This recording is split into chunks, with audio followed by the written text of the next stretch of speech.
بسم اللہ الرحمن الرحیم۔ السلام علیکم۔ میرا نام فردوس ہے۔ میری شادی چچا چچی نے جائیداد حاصل کرنے کے لیے نشے سے کروا دی تھی۔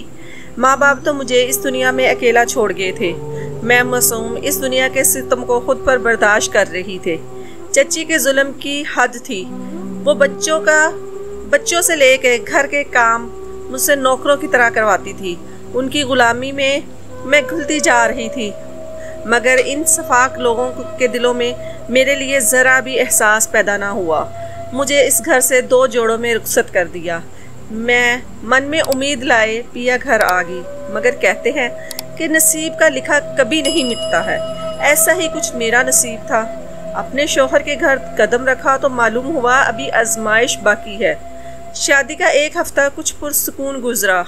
میرے شوہر کی ایک بہن تھی، مگر طلاق یافتہ ہونے کی وجہ سے وہ میرے ساتھ ہی رہتی تھی۔ میں نے دل میں سوچا کیوں نہ نند کو بہن سمجھ کر ہنسی خوشی زندگی گزار لوں، لیکن اس رنگین دنیا کے رنگوں سے ناواقف تھی۔ میں کیسے جانتی ان مٹھاس لہجوں میں چھپا ہوا زہر جو کہ آہستہ آہستہ میرے ذہن میں اتر رہا تھا۔ میرا شوہر کوئی کام نہیں کرتا تھا، بس نشہ کرتا تھا اور رات بھر گھر سے باہر رہتا۔ میں اگر گھر کے خرچے کی بات کرتی تو میری نند اور شوہر مجھے ذلیل کرنے میں کوئی کسر نہیں چھوڑتے۔ ایک دن جب گھر میں کھانے کے لیے کچھ نہ تھا تو میں نے اپنی نند سے کہا، باجی بھوک سے برا حال ہو رہا ہے، کچھ کھانے کو نہیں ہے۔ میری نند نے جواب دیا، میری پیاری بھابھی، جہیز میں تم کون سا باغ لائی ہو جس کی ماہانہ آمدنی سے تمہیں پکوان پکا کر کھلائے جائیں۔ میں ہمیشہ کی طرح لب سیے اپنی نند کی باتیں سنتی رہی۔ بھوک سے جب میں نڈھال ہوئی تو اپنی پڑوسن کا دروازہ کھٹکایا۔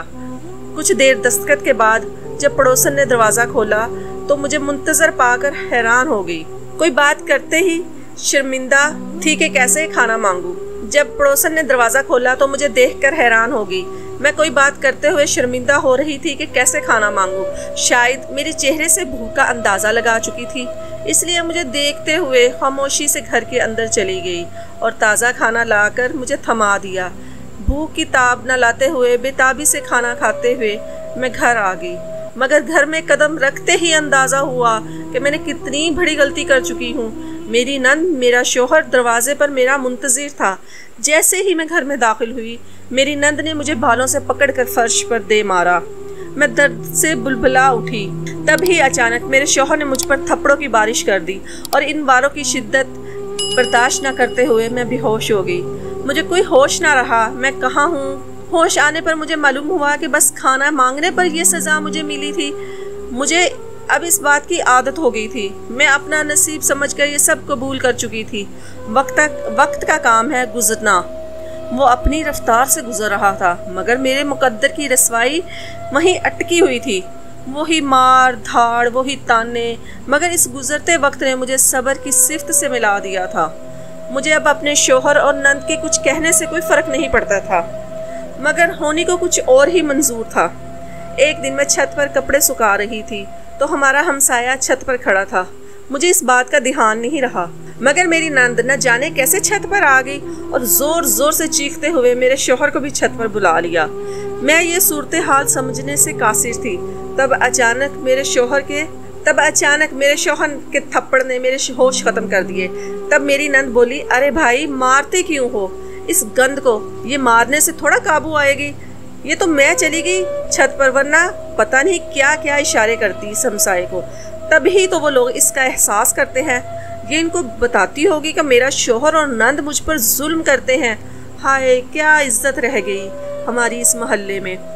میرے اوسان خطا ہو گئے کہ یہ سب میری نند کیا بول رہی ہے، ایسا کچھ بھی نہیں تھا۔ نہ جانے کیوں وہ جھوٹ بول رہی ہے۔ میں نے کچھ کہنے کے لیے لب کھولے تو میرے شوہر نے ایک اور تھپڑ میرے منہ پر مارا اور ایک ہی سانس میں میرا پورا آسماں میرے سر پر گرا دیا۔